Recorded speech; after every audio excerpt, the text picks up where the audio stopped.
Nisa മെസ്സിക്കലിൻ്റെ the patriot എന്നുള്ള പോമാണ് നമ്മളടുത്ത ലൈൻ ബൈ ലൈൻ അനാലിസിസും തീംസും ക്വസ്റ്റൻ ആൻസേഴ്സുമാണ് ഡിസ്കസ് ചെയ്യാൻ പോകുന്നത്. First of all about the writer Nissim Ezekiel. Nissim Ezekiel എന്ന് പറയുന്നത് ഒരു ഇന്ത്യൻ പോയറ്റാണ്, പ്ലേ റൈറ്റാണ്. 2004 കേട്ടോ അദ്ദേഹം മരിച്ചത്. എസ്സേയിസ്റ്റ് ആണ് ആൻഡ് ഇന്ത്യൻ ഇംഗ്ലീഷ് ലിറ്ററേച്ചറിൽ ഒരു ഫൗണ്ടേഷണൽ ഫിഗർ തന്നെയാണ്. ബോംബെയിലാണ് അദ്ദേഹം ജനിച്ചത്. പക്ഷേ അദ്ദേഹം ജൂയിഷ് കമ്മ്യൂണിറ്റി, ജൂയിഷ് മിക്സും കൂടിയാണ് കേട്ടോ. അപ്പോൾ എസിക്കലിൻ്റെ വർക്ക്സ് എന്ന് പറയുന്നത് themes of identity, modernity, post colonial ഇന്ത്യയുടെ കൾച്ചറൽ ടെൻഷൻസ്, ഇതൊക്കെയാണ് ഏറ്റവും ഇമ്പോർട്ടൻ്റ് ആയിട്ടുള്ള വർക്ക് എന്ന് പറയുന്നത് നൈറ്റ് ഓഫ് ദ സ്കോർപ്പിയോൺ ഉണ്ട്. പിന്നെ ബാക്ക്ഗ്രൗണ്ട് എന്നുള്ള വർക്ക്, ബാക്ക്ഗ്രൗണ്ട് കാഷ്വലി എന്നുള്ള വർക്കുണ്ട്. ഓക്കെ, ദെൻ നിസ്സ മെസ്സിക്കലിൻ്റെ ഈ ഒരു പോം, അതായത് അദ്ദേഹം ശരിക്കും പറഞ്ഞു കഴിഞ്ഞാൽ പോംസ് എഴുതുമ്പോൾ നമ്മൾ വായിച്ചു നോക്കുമ്പോൾ ഈ ഒരു ഇന്ത്യക്കാരൻ എങ്ങനെയാണോ ഇംഗ്ലീഷ് പറയുന്നത് അതുപോലാണ് സംസാരിക്കുന്നത്. അതായത് ഇപ്പോൾ നിങ്ങൾ പോം നോക്കുവാണ് നമ്മുടെ ഫസ്റ്റ് 2 ലൈൻസ് നമുക്ക് നോക്കാം. I am standing for peace and non violence, why world is fighting, why all people of world are not following Mahatma Gandhi, I am simply not understanding. ഇത് വായിച്ച് നോക്കുമ്പോഴേ ഒരു എന്താ പറയുക, ഒരു ഓർഡിനറി പേഴ്സൺ ഇംഗ്ലീഷ് സംസാരിക്കുന്ന പോലെ തന്നെയാണ് ഇദ്ദേഹം എഴുതിയേക്കുന്നത്. സ്പീക്കർ ഡിക്ലെയർ ചെയ്യുവാണ്. എന്താണ് ദ പേട്രിയറ്റ് എന്നാണ് ഇതിൻ്റെ ടൈറ്റിൽ കൊടുത്തേക്കുന്നത് അല്ലേ. സ്പീക്കർ ഡിക്ലെയർ ചെയ്യുന്ന ആരുടെ എന്താണ്, ഞാൻ പീസിനും നോൺ വയലൻസിനും വേണ്ടിയാണ് ഞാൻ നിൽക്കുന്നത്. എന്തുകൊണ്ടാണ് വേൾഡ് ഫൈറ്റ് ചെയ്യുന്നത്? ഇപ്പം നമ്മൾ ചില ആളുകൾക്ക് ഒരു ടെൻഡൻസി ഉണ്ട് ഇംഗ്ലീഷ് സംസാരിക്കുമ്പോൾ ഇങ്ങനെ നമ്മൾ മനസ്സിൽ പറഞ്ഞുകൊണ്ടായിരിക്കും, അതായത് നമ്മൾ മലയാളത്തിലോ അല്ലെങ്കിൽ അവരുടെ മദർ ലാംഗ്വേജിൽ ആലോചിച്ചിട്ടായിരിക്കും നമ്മൾ ഇംഗ്ലീഷിലോട് ചിലർ ട്രാൻസ്ലേറ്റ് ചെയ്യുന്നത്. അപ്പോൾ എങ്ങനെയായിരിക്കും, എന്തിനാ ഇങ്ങനെ കിടന്ന് വഴക്കടിച്ചുകൊണ്ടിരിക്കുന്നത്? സോ നമ്മുടെ മൈൻഡിൽ why the world is fighting and fighting എന്ന് വെച്ചാൽ നമ്മളിങ്ങനെ ഒരു ട്വൈസ്, അതായത് ഒരേ കാര്യം തന്നെ ഡബിളായിട്ട് പറയാനുള്ളൊരു ടെൻഡൻസി നമുക്കുണ്ട് ഇന്ത്യൻസിൻ്റെ ആ ഒരു ഇംഗ്ലീഷ് യൂസേജിലും. അപ്പോൾ അതാ പറഞ്ഞേക്കുന്നത് വൈ വേൾഡ് ഇസ് ഫൈറ്റിംഗ്. അതായത് അദ്ദേഹം പറയുന്നത് എന്തിനാ ഇങ്ങനെ ആളുകൾ ഫൈറ്റ് ചെയ്തുകൊണ്ടിരിക്കുന്നത്. അപ്പം പിന്നെ എന്തുകൊണ്ടാണ് ആളുകൾ മഹാത്മാഗാന്ധിയുടെ വാല്യൂസ് ഒന്നും ഫോളോ ചെയ്യാത്തത്? I am simply not understanding, അതായത് എനിക്ക് മനസ്സിലാവുന്നില്ല എന്ന് പറയുവാണ്. അപ്പോൾ സ്പീക്കർ ഡിക്ലെയർ ചെയ്യുന്നത് എന്താണെന്ന് വെച്ചാൽ പീസും നോൺ വയലൻസും എന്തുകൊണ്ടാണ് ആളുകൾ ഫോളോ ചെയ്യാത്ത, മഹാത്മാഗാന്ധിയുടെ ഫിലോസഫി അല്ലേ അത്. ആൻഡ് ഹീസ് ഓൾസോ ക്വസ്റ്റനിങ് എന്തിനാണ് ഇങ്ങനെ കിടന്ന് കോൺഫ്ലിക്റ്റും വാറും വയലൻസും ഒക്കെ. ആൻഡ് ഗാന്ധിസ് ടീച്ചിങ്സ് എന്തുകൊണ്ടാണ് യൂണിവേഴ്സിറ്റി ആളുകൾ ഫോളോ ചെയ്യാത്തത്.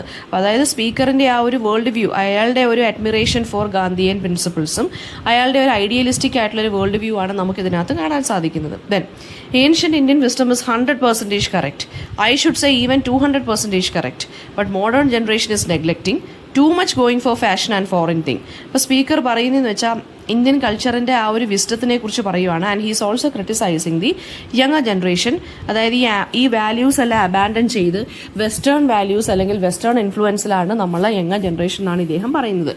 ഏൻഷ്യൻ ഇന്ത്യൻ വിസ്ഡമാണ് 100% അല്ലെങ്കിൽ 200% കറക്റ്റ് എന്നാണ് ഇദ്ദേഹം പറയുന്നത്. പക്ഷേ മോഡേൺ ജനറേഷൻ അതെല്ലാം നെഗ്ലക്റ്റ് ചെയ്യുകയാണ്. ഭയങ്കര ഫാഷനബിൾ ആയിട്ടും ഭയങ്കരമായിട്ട് ഫോറിൻ കാര്യങ്ങളാണ് നമ്മൾ ഇംബൈബ് ചെയ്തെടുക്കുന്നത്. അപ്പോൾ ആ ഒരു ട്രഡീഷനും മോഡേണിറ്റിയും തമ്മിലൊരു കൾച്ചറൽ ടെൻഷനാണ് ഇതിനകത്ത് കാണാൻ സാധിക്കുന്നത്. Then other day I am reading newspaper. Every day I am reading the Times of India to improve my English language. How one Gunda fellow threw stone at Indira Ben. ഈ speaker mention ചെയ്യുന്ന അയാളുടെ daily റുട്ടീനെ കുറിച്ചാണ്. അയാൾ വായിക്കുന്ന newspaper ഏതാണ്? The Times of India. എന്തിനു വേണ്ടിയാണ്? To improve his English. And is also telling എന്താണ്, ഒരു ഇന്ദിരാബെന്നെ, അതായത് ഇന്ദിരാഗാന്ധിയെ ഒരു ഗൂണ്ട ഫെല്ലോ എടുത്ത് കല്ലെറിഞ്ഞ ഒരു ഇൻസിഡന്റിനെ കുറിച്ച് ഇദ്ദേഹം പറയുവാണ്. ദെൻ അപ്പോൾ ഒരു കാഷ്വൽ ടോണിലും വളരെ ഫ്രാഗ്മെന്റഡ് ആയിട്ടുള്ളൊരു ഇംഗ്ലീഷിലാണ് ഇദ്ദേഹം സംസാരിക്കുന്നത്, അതായത് മുറി ഇംഗ്ലീഷിലാണ് സംസാരിക്കുന്നത്. അപ്പോൾ സ്പീക്കറിന്റെ ഇന്ത്യൻ ഇംഗ്ലീഷ് സ്റ്റൈലാണ് ഇതിനകത്ത് നമുക്ക് വ്യക്തമാവുന്നത്. അപ്പം അതുപോലെ തന്നെ ആ സോഷ്യൽ അൺട്രസ്റ്റ് അദ്ദേഹം ആ പത്രത്തിൽ വായിച്ച എന്താണ്, ഇന്ദിരാഗാന്ധിയുടെ ആരോ എടുത്ത് കല്ലെറിയുകയാണ്. അപ്പോൾ ആ ഒരു പ്രശ്നം സൊസൈറ്റിയിൽ ആ സമയത്ത് ഉണ്ടാകുന്ന പ്രശ്നങ്ങളെക്കുറിച്ച് അദ്ദേഹം സംസാരിക്കുന്നുണ്ട്. Must be student untrust fellow, I am thinking friends Romans countrymen, I am saying to myself lend me the ears. ഇനി സ്പീക്കർ പറയുവാണ് ഈ ഒരു ഇൻസിഡന്റിനെ, അതായത് ചിലപ്പോൾ കുട്ടികളും എല്ലാവരും ആയിരിക്കും എടുത്ത് എറിഞ്ഞത് കല്ല്. ആൻഡ് ഹ്യൂമറസ്ലി ഈ ഒരു ഇൻസിഡന്റിനെ അദ്ദേഹം ഷേക്സ്പിയറിന്റെ ജൂലിയസ് സീസറുമായിട്ട് കമ്പയർ ചെയ്യുവാണ്. ഫ്രണ്ട്സ് റോമൻസ് ആൻഡ് കൺട്രിമെൻ എന്നുള്ളത് ഷേക്സ്പിയറിന്റെ ജൂലിയസ് സീസറിനകത്ത് ഒരു സ്പീച്ചാണ് കേട്ടോ, വളരെ ഫേമസ് ആയിട്ടുള്ള സ്പീച്ചാണ്. അപ്പോൾ ഈ ലൈൻ റിഫ്ലക്ട് ചെയ്യുന്നത് ക്ലാസിക്കൽ വെസ്റ്റേൺ ലിറ്ററേച്ചറും സ്പീക്കറിന്റെ ഓൺ കൾച്ചറൽ കോണ്ടെക്സ്റ്റുമാണ്. Then everything is coming, regeneration, remuneration, contraception. ഇനി അദ്ദേഹം നോൺസെൻസിക്കലായിട്ട് കുറേ സീക്വൻസ് ഓഫ് വേർഡ്സ് പറയുവാണ്. അതായത് ലാംഗ്വേജിനെ വെച്ചിട്ട് ചുമ്മാ ഇങ്ങനെ നോൺസെൻസിക്കൽ ആയിട്ടുള്ള കാര്യങ്ങൾ പറഞ്ഞുകൊണ്ടിരിക്കുവാണ്. അതായത് വലിയ വലിയ ടേംസ് പറയുക, പക്ഷേ അതിന്റെ ക്ലിയർ മീനിങ് ഒന്നും അറിയില്ല. അതായത് എന്തൊക്കെയോ സംഭവിക്കുവാണ്, എല്ലാം ഇങ്ങനെ എന്തോ നടന്നുകൊണ്ടിരിക്കുവാണ്. Regeneration, remuneration, contraception. അതായത് സ്പീക്കർ സ്ട്രഗിൾ ചെയ്യുവാണ് ഈ ഒരു മോഡേൺ ആയിട്ടുള്ള സൊസൈറ്റിയിൽ ജീവിക്കുന്നതിനെ കുറിച്ച് അദ്ദേഹം ഇങ്ങനെ പറയുകയാണ്. ചുമ്മാ വായി തോന്നിയ ആവശ്യമില്ലാത്ത പേരുകൾ നോൺസെൻസിക്കലായിട്ട് പറഞ്ഞുകൊണ്ടിരിക്കുവാണ്. Be patiently, brothers and sisters. You want one glass lassi, very good for digestion. With little salt, lovely drink, better than wine. Note that I am ever tasting the wine. Speaker എന്നിട്ട് shift ചെയ്യുകയാണ് casual ഒരു ടോണിലോട്ട്. അതായത് ലസ്സിയാണ് better. Lassi എന്ന് പറയുന്ന ഒരു better alternative ആണ് വൈനിനെക്കാട്ടിലും. And അതെന്താ പറയുന്നത്, ഇയാൾ വൈനൊന്നും കുടിക്കത്തില്ല, ഇയാൾ കംപ്ലീറ്റ് ആയിട്ടുള്ള ഒരു ടീ ടോട്ടലറാണ്. അതായത് മദ്യമൊന്നും കഴിക്കത്തില്ല, വൈനൊന്നും യൂസ് ചെയ്യത്തില്ല. ആൻഡ് ബി പേഷ്യൻ്റ്ലി എന്നാണ് പറയുന്നത്. നമ്മൾ സാധാരണ ഇംഗ്ലീഷിൽ എങ്ങനെയാണ് പറയുന്നത്, ബി പേഷ്യൻറ്റ് എന്നാണ് പറയുന്നത്. പക്ഷേ ഇദ്ദേഹം മുറി ഇംഗ്ലീഷ് ആയതുകൊണ്ട് B patiently brothers and sisters, നിങ്ങൾക്ക് ലസ്സിയാണ് ഏറ്റവും നല്ലത്, ഡൈജഷന് നല്ലത്, ഇച്ചിരി സോൾട്ടും, അതൊരു ലവ്ലി ഡ്രിങ്ക് ആണ്, ബെറ്റർ ദാൻ വൈൻ എന്നാണ് അദ്ദേഹം പറയുന്നത്. ആൻഡ് ഞാൻ വൈനൊന്നും ഇതുവരെ കുടിച്ചിട്ടില്ല. ഓക്കെ, അപ്പോൾ ട്രഡീഷണൽ ആയിട്ടുള്ള ഇന്ത്യൻ ഹാബിറ്റ്സിലാണ് ഇദ്ദേഹത്തിന് ഭയങ്കര പ്രൗഡായിട്ട് ഇദ്ദേഹം പറഞ്ഞു പോകുന്നത്. അതുപോലെ ആൽക്കഹോളിനെതിരെയാണ്. Then what you think of prospects of world peace. ഇനി എന്താണ് നിങ്ങൾ ലോക സമാധാനത്തിനെ കുറിച്ച് നിങ്ങളുടെ അഭിപ്രായം എന്താണ്? Pakistan behaving like this, China behaving like that, it is making me really sad, I am telling you, really most harassing me. ഇനി സ്പീക്കർ ഗ്ലോബൽ പൊളിറ്റിക്സിനെ കുറിച്ച് സംസാരിക്കുകയാണ്. അദ്ദേഹത്തിന്റെ ഫ്രസ്ട്രേഷനെ കുറിച്ച്, അതായത് നെയ്ബറിംഗ് കൺട്രീസിനെ, ചൈനയെ കുറിച്ചും പാകിസ്ഥാനെ കുറിച്ചും പറയുവാണ്. അതായത് ഒരിച്ചിരി കോൺട്രവേഴ്ഷ്യൽ ടോണിലാണ് പറയുന്നത്. എന്തോ അദ്ദേഹം പറയുന്നത്, എനിക്കറിയാം ഈ പാകിസ്ഥാൻ എന്തുവാ ചെയ്യുന്നത്, ചൈന ഇങ്ങനെ എന്തുവാ ബിഹേവ് ചെയ്യുന്നത്, ശരിക്കും പറഞ്ഞാൽ ഇതൊക്കെ കാണുമ്പോഴേ അങ്ങ് സങ്കടം തോന്നുന്നു, എനിക്കത് ഹരാസിംഗ് പോലെ തോന്നുവാണ്. അദ്ദേഹം പറയുവാണ് all men and brothers no. എന്തിനാ ഇങ്ങനെ വഴക്കടിക്കുന്ന, എല്ലാവരും ബ്രദേഴ്സാണ്. ഇനി India also Gujaratis, Maharashtrians, Hindiwallas, all brothers, though some are having funny habits. എല്ലാവരും ബ്രദേഴ്സാണ്. ഗുജറാത്തിലെ ആളുകളാണെങ്കിലും മഹാരാഷ്ട്രയിലെ ആളുകളാണെങ്കിലും ഹിന്ദി സംസാരിക്കുന്ന ആളുകളെല്ലാം ബ്രദേഴ്സാണ്. പക്ഷേ എന്നാലും ഇവരിൽ ചിലർക്ക് കുറച്ച് ഫണ്ണി ഹാബിറ്റ്സ് ഒക്കെയാണ് ഉള്ളത് എന്ന് കുറച്ചൊരു കുത്തുകൂടെ കൊടുക്കുന്നുണ്ട്. സ്പീക്കർ യൂണിറ്റിയെ കുറിച്ചാണ് ഇവിടെ സംസാരിക്കുന്നത് കേട്ടോ. ഇന്ത്യൻസിന്റെ അമംഗിലുള്ള യൂണിറ്റിയെ കുറിച്ചാണ് അദ്ദേഹം സംസാരിക്കുന്നത്. അതായത് കൾച്ചറൽ ഡിഫറൻസസ് ഉണ്ടായിട്ടും നമ്മൾ അതിൽ അക്സെപ്റ്റ് ചെയ്താണ് ഇന്ത്യ എന്നുള്ള രാജ്യം മുമ്പോട്ട് പോകുന്നത്. ഓക്കെ, അതായത് ടോളറൻസിനെ കുറിച്ചും കോ എക്സിസ്റ്റൻസിനെ കുറിച്ചും അങ്ങനെയുള്ള ഇമ്പോർട്ടൻസിനെ കുറിച്ചാണ് സംസാരിക്കുന്നത്. Still you tolerate me, I tolerate you, one day Ramrajya is surely coming. ഇനി സ്പീക്കർ പറയുന്നത് രാമരാജ്യം വരുമോ. രാമരാജ്യം എന്ന് വെച്ച് കഴിഞ്ഞാൽ ഉദ്ദേശിക്കുന്നത് യൂട്ടോപ്പിയൻ കണ്ടീഷൻ അല്ലെങ്കിൽ യൂട്ടോപ്പിയൻ സ്റ്റേറ്റ് വരും. അതായത് അവിടെ എല്ലായിടത്തും ഹാർമണിയും ജസ്റ്റിസും മാത്രം ഉള്ളത്. അതായത് എന്നിട്ടും നമ്മുടെ ഇടയിൽ പ്രശ്നങ്ങൾ ഉണ്ടായിട്ടും ഞാൻ നിങ്ങളെ ടോളറേറ്റ് ചെയ്യുന്നു, നിങ്ങൾ എന്നെ ടോളറേറ്റ് ചെയ്യുന്നു, എന്നാലും രാമരാജ്യം വരുന്നുണ്ട് എന്ന് വെച്ചാൽ ടോളറൻസിനെ കുറിച്ചാണ്. അതായത് പീസ്, സമാധാനത്തിനെ കുറിച്ചാണ് അദ്ദേഹം സംസാരിക്കുന്നത്.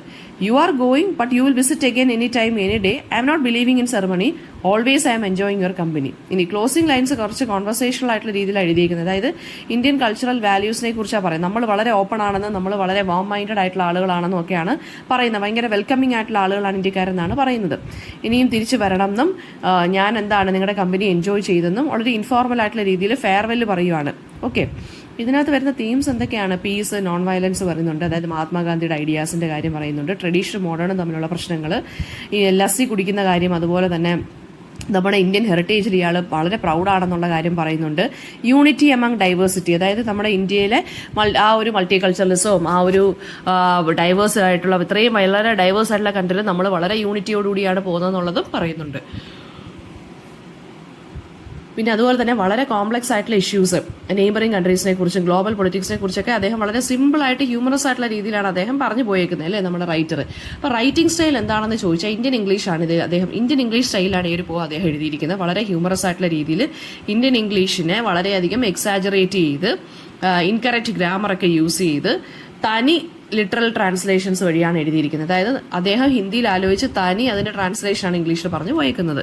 എക്സാമ്പിൾ എന്ന് വെച്ചാൽ B patiently, why world is fighting I M 200% sure, 200% sure എന്നൊക്കെ പറയുന്നില്ലേ അത്. പിന്നെ ലാസ്റ്റ് സ്റ്റാൻസ, ഇതൊക്കെ എന്താണ്? ആ കൊളോണിയൽ എഡ്യൂക്കേഷനെ, അതിന്റെ ഇമ്പാക്റ്റിനെ സെറ്ററൈസ് ചെയ്യുകയും ഒക്കെയാണ് ഇദ്ദേഹം ചെയ്യുന്നത്. അതായത് ഇംഗ്ലീഷ് നമ്മുടെ മുകളിൽ ഇമ്പോസ് ചെയ്യപ്പെട്ട ഒരു ലാംഗ്വേജ് ആണ്, അല്ലേ? അപ്പോൾ ആ ഒരു കൊളോണിയൽ ലാംഗ്വേജിനെ കളിയാക്കിക്കൊണ്ടാണ് ഇദ്ദേഹം എഴുതിയിരിക്കുന്നത്. സറ്റയറിക്കൽ ടോൺ ഉണ്ട്, ഹ്യൂമർ ഉണ്ട്, സോഷ്യൽ പൊളിറ്റിക്കൽ ആൻഡ് കൾച്ചറൽ ഇഷ്യൂസിനെ കുറിച്ചും സ്റ്റുഡൻസിന്റെ അൺട്രസ്റ്റിനെ കുറിച്ചും ഗ്ലോബൽ പൊളിറ്റിക്സിനെ കുറിച്ചും ഫോറിൻ ഗുഡ്സിനോട് നമുക്കുള്ള ഒരു ഒബ്സഷനെ കുറിച്ചൊക്കെയാണ് ഇദ്ദേഹം കളിയാക്കിക്കൊണ്ട് പറഞ്ഞിരിക്കുന്നത്. പിന്നെ കോൺവെർസേഷണൽ ടോണിലും ഇൻഫോർമൽ സ്റ്റൈലിലും ലാംഗ്വേജിനെ ഇമിറ്റേറ്റ് ചെയ്തൊക്കെയാണ് ഇദ്ദേഹം സംസാരിച്ചേക്കുന്നത്, അല്ലേ? ഷേക്സ്പിയറിനെയും മഹാത്മാഗാന്ധിയെക്കുറിച്ചും വെസ്റ്റേൺ ആൻഡ് ഇന്ത്യൻ കൾച്ചറൽ ഇൻഫ്ലുവൻസിനെ കുറിച്ചും ഇദ്ദേഹം ഇവിടെ സംസാരിച്ചിട്ടുണ്ട്. അപ്പോൾ ഇതിനകത്ത് വരുന്ന ക്വസ്റ്റ്യൻ എന്ന് വെച്ച് കഴിഞ്ഞാൽ ഇന്ത്യൻ ഇംഗ്ലീഷിനെ എങ്ങനെ സറ്ററൈസ് ചെയ്തു പറഞ്ഞു എന്നുള്ളതിനെ ചോദിക്കുമ്പോൾ എല്ലാ കാര്യങ്ങളും പറഞ്ഞിട്ട് നമ്മുടെ ലൈൻസ്, പോയത്തിനകത്തുള്ള ലൈൻസ് കോട്ട് ചെയ്യേണ്ടി വരും. അപ്പം പോയതിനകത്തുള്ള ലൈൻസ് കോട്ട് ചെയ്യുന്നു വെച്ച് കഴിഞ്ഞാൽ ഞാൻ പറഞ്ഞ ലൈൻസ് നോക്കിക്കോണം. I am standing for peace and non violence, അത് ഗ്രാമർ മിസ്റ്റേക്ക് ആണ്. വൈ വേൾഡ് ഇസ് ഫൈറ്റിംഗ് അത് ഡബിൾ ആയിട്ട് യൂസ് ചെയ്തിരിക്കുകയാണ്, അല്ലേ? അപ്പോൾ അത് ഇന്ത്യൻ അതായത് ഇന്ത്യൻ ഇംഗ്ലീഷ്, ആ മുറി ഇംഗ്ലീഷിനെ കളിയായിക്കൊണ്ട് പറഞ്ഞേക്കുവാണ്. Why all people of world are not following Mahatma Gandhi, അവിടെയും പ്രശ്നമാണ് അല്ലേ. I am simply not understanding. പിന്നെ മോഡേൺ ജനറേഷൻ ഇസ് നെഗ്ലക്റ്റിംഗ്, പിന്നെ too much going for fashion, അതൊക്കെ എന്താണ് ഗ്രാമർ മിസ്റ്റേക്സും ഒക്കെ വരുവാണ്. Other day I am reading news paper, അങ്ങനെയല്ലല്ലോ നമ്മൾ പറയുന്നത്. When I was reading news paper എന്നൊക്കെയാണ് നമ്മൾ പറയേണ്ടത് അല്ലേ. When I read the news paper. Every day I am reading Times of India, അതിനകത്ത് തന്നെ ഒരു കുത്തുണ്ട്. അതായത് ഇംഗ്ലീഷ് ലാംഗ്വേജ് കൂട്ടാൻ വേണ്ടിയാണ്, ഇംപ്രൂവ് ചെയ്യാൻ വേണ്ടിയാണ് ടൈംസ് ഓഫ് ഇന്ത്യ വായിക്കുന്നത്. പക്ഷേ എന്നിട്ട് മുറി ഇംഗ്ലീഷിലാണ് സംസാരിക്കുന്നത്. പിന്നെന്താണ്, how one goonda fellow through stone at Indira behan, behan എന്നുള്ളത് സിസ്റ്ററാണ്, അപ്പോൾ അത് ഹിന്ദി മിക്സ് ആയിട്ട് വന്നിരിക്കുന്നു. പിന്നെ must be student unrest fellow, കണ്ടോ, ഏതെങ്കിലും ഒരു തലതെറിച്ച ചെറുക്കൻ എന്ന് പറയുന്നത് സ്റ്റുഡന്റ് അൺട്രസ്റ്റ് ഫെല്ലോ. പിന്നെ I am saying to myself. പിന്നെന്താണ്, എവറിത്തിങ് ഇസ് കമ്മിങ്. പിന്നെ കുറച്ച് നോൺസെൻസിക്കൽ ആയിട്ടുള്ള 3 വാക്കുകൾ യൂസ് ചെയ്തേക്കുന്നത്, regeneration, remuneration, contraception. Be patiently എന്ന് പറയുന്നത്. പിന്നെന്താണ് what you think of prospects of world peace, Pakistan behaving like this, China behaving like that. ഇതൊക്കെ എന്ന് വെച്ച് കഴിഞ്ഞാൽ തനി ഇംഗ്ലീഷിൽ ഹിന്ദിയിൽ ആലോചിച്ചിട്ട് ഇംഗ്ലീഷിലോട്ട് ചെയ്തേക്കുവാണ്. Most harassing me, all men are brothers no എന്നിങ്ങനെ ചോദിക്കുന്നത്. പിന്നെ ഹിന്ദി വാലാസ് എന്ന് പറയുന്നത്.